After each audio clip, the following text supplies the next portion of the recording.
Hello aspirants, welcome to Ekam IAS Academy. ఈ రోజు మనం వీడియోలో హిజబ్ బ్యాన్ గురించి రీసెంట్ గా బాంబే హైకోర్టు ఇచ్చిన జడ్జ్మెంట్ గురించి డిస్కస్ చేద్దాం. సో ఫస్ట్ థింగ్ ఏంటంటే మీకు గత 3-4 ఏళ్లలో చూస్తే కనుక హిజబ్ కాంట్రవర్సీ అనేది చాలా మేజర్ సెన్సేషన్ అయింది. ఎందుకు అని అంటే సుప్రీం కోర్ట్ అది రిలీజియస్ ప్రాక్టీసా కాదా, లేకపోతే కర్ణాటక హైకోర్టు అనేది హిజబ్ వేరింగ్ అనేది అంటే హిజబ్ మీద బ్యాన్ ఇంపోజ్ చేయడం కరెక్ట్ అని చెప్పడం కానీ, అసలు డాక్ట్రిన్ ఆఫ్ ఎసెన్షియాలిటీ అంటే ఏంటి, రిలీజియస్ ఎసెన్షియాలిటీ అనేదాన్ని మనం అసలు ఎలా టెస్ట్ చేస్తాం, ఇవన్నీ కూడా లాస్ట్ 2 years లో చాలా న్యూస్ లో ఉన్నాయి. సో ఈ పాయింట్ ఆఫ్ వ్యూలో రీసెంట్ గా ఒక కాలేజ్ ఏదైతే ఉందో వాళ్ళు హిజబ్ మీద బ్యాన్ ఇంపోజ్ చేశారు. అలాంటి డ్రెస్సెస్ వేసుకుని కాలేజ్ లోకి రావడం అనేది వైలేషన్ ఆఫ్ రూల్ గా చెప్పడం వల్ల కొంతమంది స్టూడెంట్స్ ఏమన్నారు, వేరింగ్ హిజబ్ అనేది మా ఫండమెంటల్ రైట్, సో మాకు ఫ్రీడమ్ ఆఫ్ రిలీజియన్ ఉంది కదా ఆర్టికల్ 25 కింద, దాన్ని వైలేట్ చేస్తున్నట్టే అని చెప్పి వాళ్ళు బాంబే హైకోర్టుని అప్రోచ్ చేసిన తరుణంలో బాంబే హైకోర్టు ఆ బ్యాన్ హిజబ్ మీద ఇంపోజ్ చేసింది కరెక్టే అని చెప్పడం జరిగింది. సో వాళ్ళు ఇచ్చిన స్టేట్మెంట్ ఏంటి, ఎందుకు దాన్ని సమర్థించారు, ఇక్కడ ఎటువంటి ఫండమెంటల్ రైట్స్ కాంప్రమైజ్ అవుతున్నాయి, దాంతోపాటు ఈ డాక్ట్రిన్ ఆఫ్ ఎసెన్షియాలిటీ అంటే ఏంటి, different other cases supreme court కానీ అదర్ హైకోర్ట్స్ ఏం చెప్పాయి, ఇవన్నీ కూడా ఈ వీడియోలో డిస్కస్ చేద్దాం. సో ఫస్ట్ థింగ్ మనం ఇక్కడ చూస్తే కనుక video components, Y news, doctrine of essentiality అనేది, తర్వాత అసలు ఇది ఇంపార్టెన్స్ ఎందుకు ఉంది అని చూద్దాం. దాంతోపాటు అసలు హిజబ్ అనేది ఎందుకు ఎసెన్షియల్ ప్రాక్టీస్ కాదు అనేది, దాంతోపాటు ఆర్టికల్ 26 ఏంటి, సుప్రీం కోర్ట్ జడ్జ్మెంట్ ఏంటి, ఇవన్నీ కూడా ఇప్పుడు డిస్కస్ చేద్దాం. So first thing syllabus point of view, polity and constitution point of వ్యూలో ఇంపార్టెంట్. దెన్ న్యూస్ చూస్తే కనుక బాంబే హైకోర్ట్ హ్యాస్ హెల్డ్, ఈ పర్టికులర్ కాలేజ్ ఏదైతే హిజబ్ బ్యాన్ ఇంపోజ్ చేసిందో అది కరెక్టే, ఎందుకంటే లార్జర్ అకాడమిక్ ఇంట్రెస్ట్ పరంగా చూస్తే కనుక అది కరెక్టే అని చెప్పి బాంబే హైకోర్టు చెప్పడం జరిగింది. సో ఇక్కడ ఫస్ట్ థింగ్ మనం అర్థం చేసుకోవాల్సింది ఏంటి, అసలు ఇస్లాంలో ఎలాంటి టైప్స్ ఆఫ్ వేల్స్ అనేవి ఉంటాయని చూస్తే కనుక ఫస్ట్ థింగ్ మీరు ఇక్కడ చూస్తే దీన్ని చయాలా అంటారు, హయాలా. దెన్ ఇది హిజబ్ అంటే నార్మల్గా ఇది మనకి ఇప్పుడు కాంట్రవర్సీలో ఉన్నదాన్ని. సో ఇక్కడ మళ్ళీ టైట్గా అరేంజ్ చేసుకుంటే కనుక దాన్ని హిజబ్ అమీరా అంటారు. సో రెండు సిమిలర్గానే ఉంటాయి. సో షోల్డర్ నుంచి హ్యాండ్స్ వరకు కవర్ చేసుకుంటే కిమ్మర్ అని అంటారు. సో మొత్తం ఫుల్ బాడీ కవర్ చేసుకుంటే కనుక మనకి చాదర్ అంటారు. ఇక్కడ నికబ్ అనేది చూస్తే కనుక ఐస్ తప్ప మిగతాదంతా. సో ఇక్కడ ఐస్ కూడా కంప్లీట్గా ఏదో ఒక మెష్ లాంటి దాంతో కవర్ చేస్తే కనుక దాన్ని బుర్కా అంటారు. సో ఇలా ఇస్లాంలో different types of religious dresses అనేవి ఉన్నాయి ఉమెన్ కోసం అని చెప్పి. సో అసలు ఇక్కడ మనం ఇష్యూ ఎక్కడ ఉందని చూస్తే కనుక డాక్ట్రిన్ ఆఫ్ ఎసెన్షియాలిటీ అంటే ఇప్పుడు వీళ్ళ మధ్యలో ఏం జరుగుతుంది, అసలు ఇక్కడ కాలేజ్ ఒక బాంబేలో ఉన్న కాలేజ్ ముంబైలో ఉన్న ఒక కాలేజ్కి అండ్ కొంతమంది ఎవరైతే వేరింగ్ హిజబ్ అనేదాన్ని రిలీజియస్ ప్రాక్టీస్ అనుకుంటున్నారు ఈ స్టూడెంట్స్ మధ్యలో. సో వాళ్ళ మధ్యలో కాన్ఫ్లిక్ట్ ఏంటి, వీళ్ళు హిజబ్ అనే దాన్ని బ్యాన్ చేయాలి. సో అది ఆర్టికల్ 14ని రైట్ టు ఈక్వాలిటీని వైలేట్ చేస్తున్నట్టు. దాంతోపాటు మాకు ఒక డ్రెస్ కోడ్ అనేది ఉంది. సో వీళ్ళు లాస్ట్ ఇయర్ మేలో డ్రెస్ కోడ్ అనేది యూనిఫార్మిటీ కోసం ఎన్షోర్ చేశారు. సో హిజబ్ వేసుకుంటున్న వాళ్ళు ఏంటి డ్రెస్ కోడ్ని ఫాలో అవ్వట్లేదు. సో అలా ఫాలో అవ్వకపోవడం వల్ల ఏం జరిగింది, వీళ్ళని కాలేజ్ నుంచి బ్యాన్ చేయడం జరిగింది. సో వీళ్ళు ఏం చేశారు, బాంబే హైకోర్టుని అప్రోచ్ చేశారు. ఎందుకు అని అంటే ఇట్లా మేము మా రిలీజియస్ ప్రాక్టీస్లో భాగంగా హిజబ్ వేసుకోవడాన్ని అనుమతించకపోతే అది ఆర్టికల్ 14 కానీ 15 కానీ లేకపోతే 21 కానీ, మా freedom of speech and expression under article 19(1)(a) కానీ అండ్ ఆర్టికల్ 28ని కానీ వైలేట్ చేస్తున్నట్టే అని చెప్పి వీళ్ళు బాంబే హైకోర్టును ఆశ్రయించడం జరిగింది. సో ఇప్పుడు బాంబే హైకోర్టు ఏం చెప్పింది, హిజబ్ వేసుకుని కాలేజెస్కి రాకూడదు అనే ఇంటెన్షన్ ఈ కాలేజ్కి ఎందుకు ఉంది అని అంటే కనుక వాళ్ళు ఆల్రెడీ డ్రెస్ కోడ్ అనేది పెట్టారు. సో ఫీమేల్స్కి మేల్స్కి ఆ డ్రెస్ కోడ్ అనేది ఎందుకు ఎన్షోర్ చేశారు అంటే యూనిఫార్మిటీ ఉండాలి, అందరూ కూడా వాళ్ళు ఒకటే యూనిఫామ్లో రావాలనే దానికోసం తీసుకొచ్చారు. కాబట్టి ఇది లార్జర్ అకాడమిక్ ఇంట్రెస్ట్ పరంగా చూస్తే కనుక హిజబ్ బ్యాన్ అనేది సరైనదే అని చెప్పి బాంబే హైకోర్టు చెప్పడం జరిగింది. మరి అసలు డాక్ట్రిన్ ఆఫ్ ఎసెన్షియాలిటీ అనేది ఎప్పటి నుంచి ఉంది, అసలు ఏంటి అనేది అర్థం చేసుకుంటే కనుక మనకి ఇది షిరూర్ మట్ కేస్ ఇన్ 1954లో ఫస్ట్ టైం ఈ పర్టికులర్ కేసులో మనకి డాక్ట్రిన్ ఆఫ్ ఎసెన్షియాలిటీ అనేది బయటకు తీసుకొచ్చారనమాట. సో డాక్ట్రిన్ ఆఫ్ ఎసెన్షియాలిటీ అంటే ఏంటి, మనకి రిలీజియన్ అనే టర్మ్లోనే కొన్ని ప్రాక్టీసెస్ ఏవైతే ఆ రిలీజియన్కి అఫిలియేటెడ్గా ఉంటాయో అవన్నీ ఆ ప్రాక్టీస్ని మనం ఫాలో అవ్వకపోతే ఆ రిలీజియన్ని మనం పాటించట్లేదు అని అనుకునే ప్రాక్టీసెస్ ఏవైతే ఉంటాయో వాటిని మనం ఎసెన్షియల్ రిలీజియస్ ప్రాక్టీసెస్ అంటాము అని చెప్పి ఈ పర్టికులర్ కేసులో సుప్రీం కోర్ట్ అనేది ఫస్ట్ టైం డిఫైన్ చేయడం జరిగిందనమాట, ఎసెన్షియల్ రిలీజియస్ ప్రాక్టీస్, రైట్. అంటే ఏవైతే ఆ రిలీజియన్లో ఇంటిగ్రల్ భాగంగా ఉంటాయో, ఎసెన్షియల్గా ఉంటాయో అలాంటి వాటిని ఆ రిలీజియన్లో కన్సిడర్ చేస్తాం కాబట్టి అవన్నీ ఎసెన్షియల్ రిలీజియస్ ప్రాక్టీస్. మరి ఇప్పుడు ఈ పర్టికులర్ హైకోర్ట్ కేసులో ఏం చెప్పారు అని అంటే wearing hijab is not an essential religious practice. అంటే హిజబ్ వేసుకోకపోతే వాళ్ళ రిలీజియన్ని వాళ్ళు కాంప్రమైజ్ చేస్తున్నట్టు కాదు అని చెప్పి బాంబే హైకోర్ట్ చెప్పింది. దెన్ మనం అర్థం చేసుకోవాల్సింది ఏంటి, అసలు ఈ డాక్ట్రిన్ ఆఫ్ ఎసెన్షియాలిటీ అనేది ఎందుకు ఇంపార్టెంట్ అంటే కనుక మోస్ట్ ఆఫ్ ద టైమ్స్ ఏం జరుగుతుంది. సో ఇప్పుడు మనకి కొన్ని సార్లు మనం చూస్తే జనరల్గా ఒక ఎగ్జాంపుల్ తీసుకుంటే ఫండమెంటల్ రైట్స్లో మనకి ఏముంటుంది, రైట్ టు అసెంబుల్ అనేది ఉంది, బట్ వితౌట్ ఎనీ ఆర్మ్స్, పీస్ఫుల్గా మనం వితౌట్ ఆర్మ్స్ అలౌ చేయొచ్చు. సో కొన్ని సార్లు వితౌట్ ఆర్మ్స్ అనేది ఉంది. కొన్నిసార్లు ఏమవుతుంది, మనం చూస్తే కనుక నైఫ్ కానీ అలాంటి వెపన్స్ని మనం ఏమైనా క్యారీ చేస్తే అది తప్పు అవుతుంది. కానీ సిక్ రిలీజియన్లో వాళ్ళు ఒక చిన్న నైఫ్ లాంటిది క్యారీ చేయడం అనేది వాళ్ళ రిలీజియన్లో భాగం.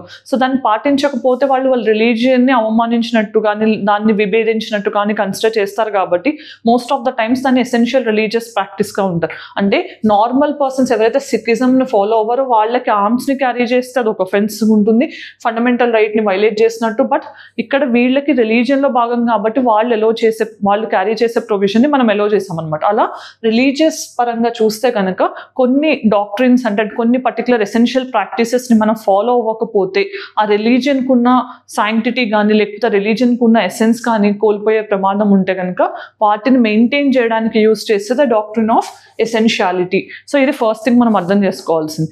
దెన్ ఇక్కడ ఇంకొక ఇంపార్టెంట్ థింగ్ ఏంటి అని కనుక మనం చూస్తే ఈ డాక్ట్రిన్ ఆఫ్ ఎసెన్షియాలిటీ అనేది చాలా కేసెస్లో, ఫర్ ఎగ్జాంపుల్ మనకి అయోధ్య కేసు ఉంది.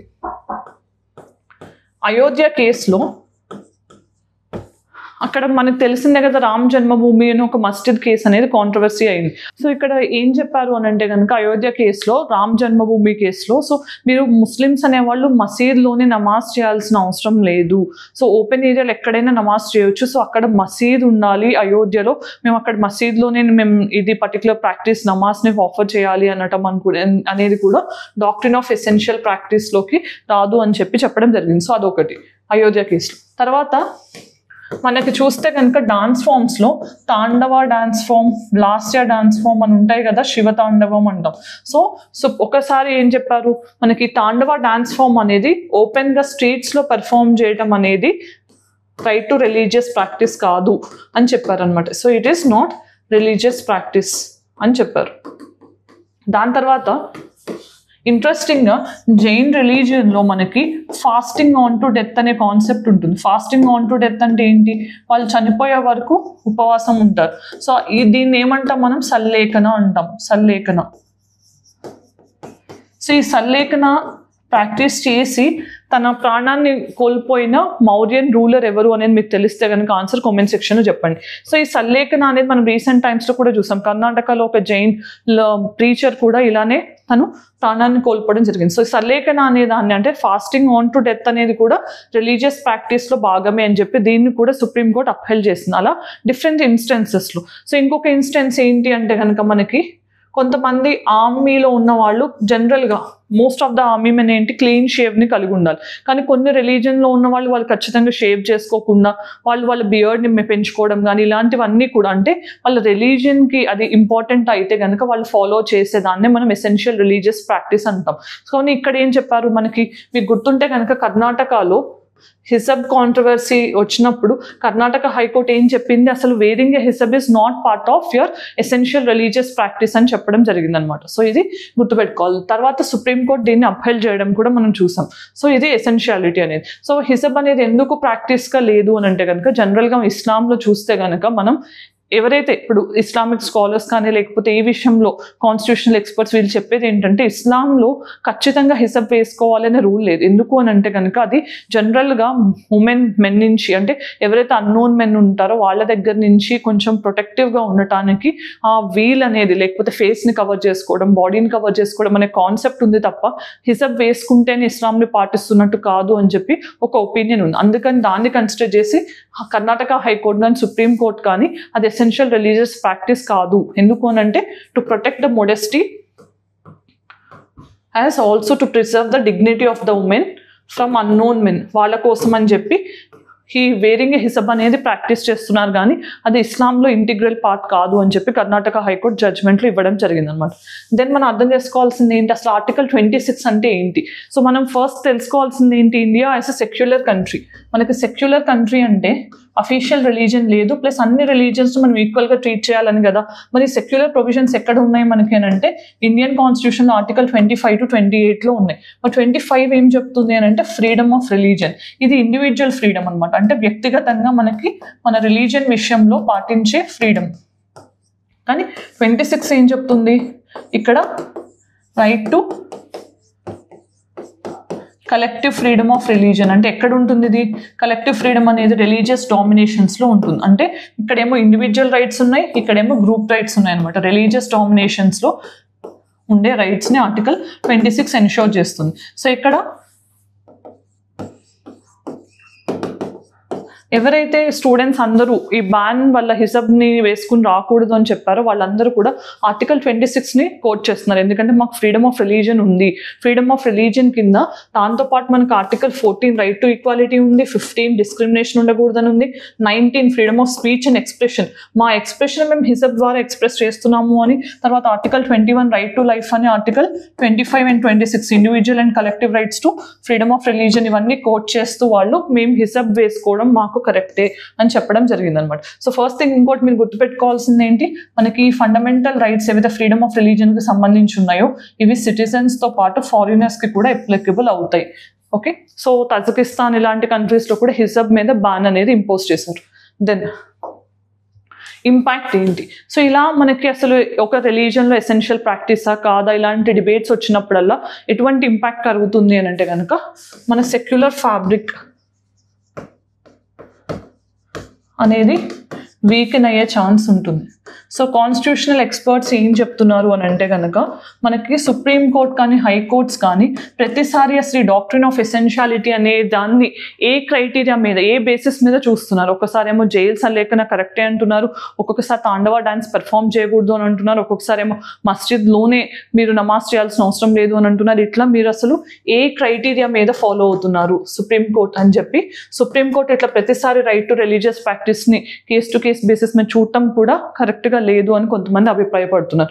దాంతోపాటు ఏంటి, ఇక్కడ మనకి యూనిటీ అండ్ డైవర్సిటీ ఉంది, అలానే మనకి ఇంటిగ్రల్